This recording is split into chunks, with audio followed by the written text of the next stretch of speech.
Barrie Zwicker has been a journalist from the age of 16. He's worked for major media outlets including the Detroit News, the Toronto Star, and Vision TV. He's earned 2 fellowships and a number of major awards, including the top 3 of the Educators Writers Association of America. He's unusual in that during most of his journalism career, he's also been a social and political activist. He knows mainstream and alternative journalism from inside. He's a producer of the video The Great Deception and an alternative view of the War on Terror, one of the first videos I've seen in the 9/11 Truth Movement. He's also director of the May 2004 6-day International Citizens Inquiry into 9/11 at the University of Toronto, and is producer of The Great Conspiracy, the 9/11 news special you never saw, which to this day is one of the most solid documentaries to see. He's currently out with a new book after exhaustive work, holed up in a little cabin in Canada for months upon months, where he could put out this comprehensive, exhaustive work on media and 9/11 called Towers of Deception. There you go. Towers of Deception. Thank you, and please welcome Barrie Zwicker.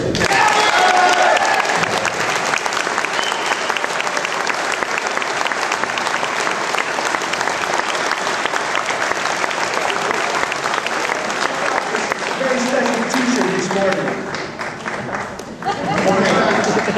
You know, I am so privileged to be here, but my gosh, to follow Jim Fetzer and Ralph Schoenman, that is a very big shadow over my head, which I so respect. I've been asked to say some, as it were, provide a report from the field, some good news from the field. And the thing is, I've been on this book promotion tour since August 17th in 10 cities. And so it gives me a little bit of a feeling for what's going on.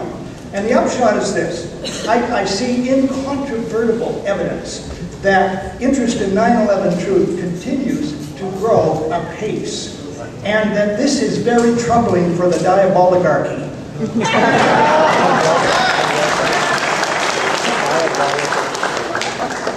Now, my intention when I started this book tour was to ask the local organizers to find me a chair in some local bookstore, and I'd sign some books and try to get some local media coverage.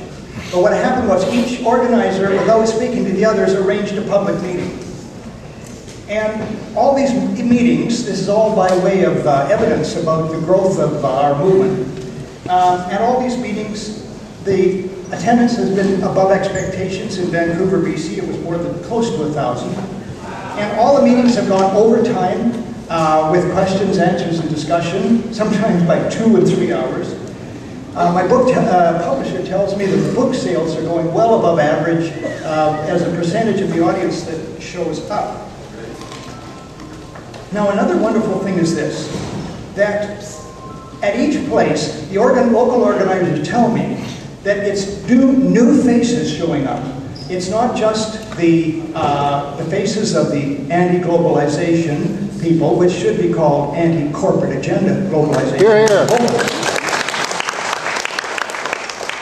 Whom I am one, and not just the faces of the peace people, of which I am one, and not just the faces of the environmental people, of which I am one, but it is new faces too.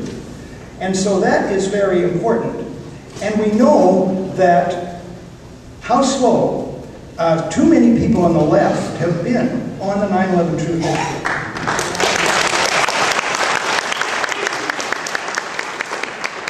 And this is in part, in my opinion, because of left gatekeepers, and I hope to find time to address that later on.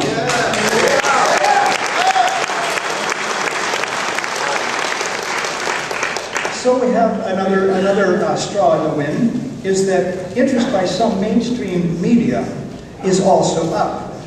First for me, it's not an ego trip. I mean, I have an ego, but it's not out of control. You know, Bertrand Russell, with whom Ralph worked as, private secretary? And more. He's my main hero, Bertrand Russell. And he enunciated his 10 commandments. The first one, by the way, is never lie to yourself.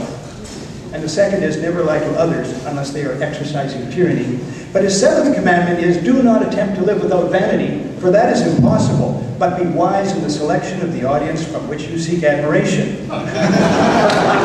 So on the road I'm a hero, and at home, less so. So anyway, back to the lower mainland of BC, I was invited on the largest private radio station, CKNW New Westminster, largest private radio station on the lower mainland of British Columbia, for half an hour, and when the half hour went by, I was invited to stay for the full hour. And but we must enter a caution here, because I've been asked to speak mainly about the media. Enter a caution here. In real estate, the three big selling points are location, location, location. But one of the biggest selling points for a story in the mainstream media is timing, timing, timing. And an American social critic once said that anniversaries are reservoirs of sacred power. The 5th anniversary of anything triggers a Pavlovian reaction in the media. So on Tuesday, most media outlets, by the way, from which most people get most of their information on most subjects most of the time, on Tuesday, most media outlets will be back to the old normal, a packed journalism agenda of celebrities, pseudo-events, and stenography.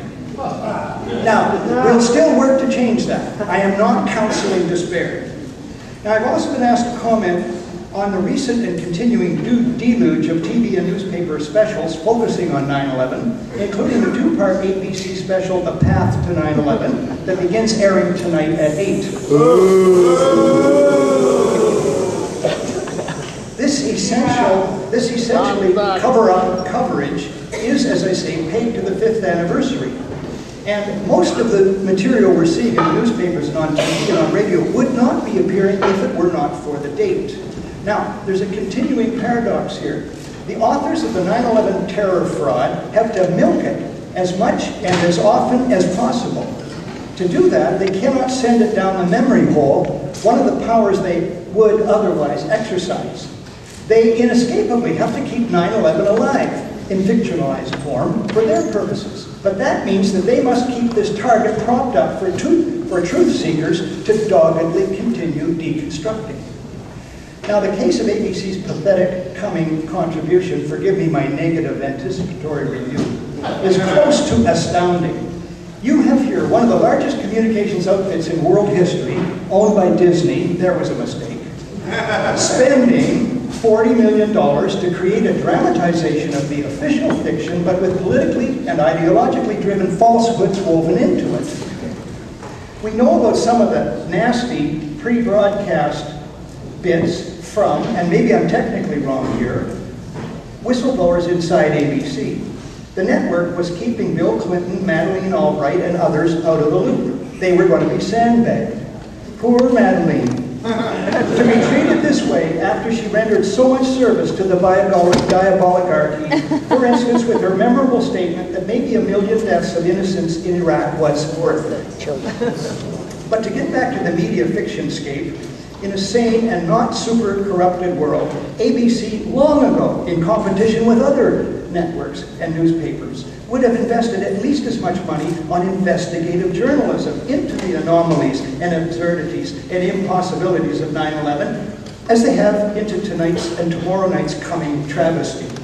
Can you imagine what the 9/11 Truth Movement could dig up, nail down, and run with, given $40 million? Now there's another aspect of it. The ABC isn't really spending its own money. This is sponsored airtime. That's why they can make it commercial free. Sponsored by the Film Institute.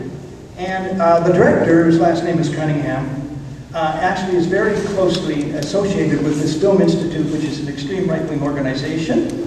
And in other words, you could say ABC is for sale, just like Judas, for 40 million silver pieces. Here, here.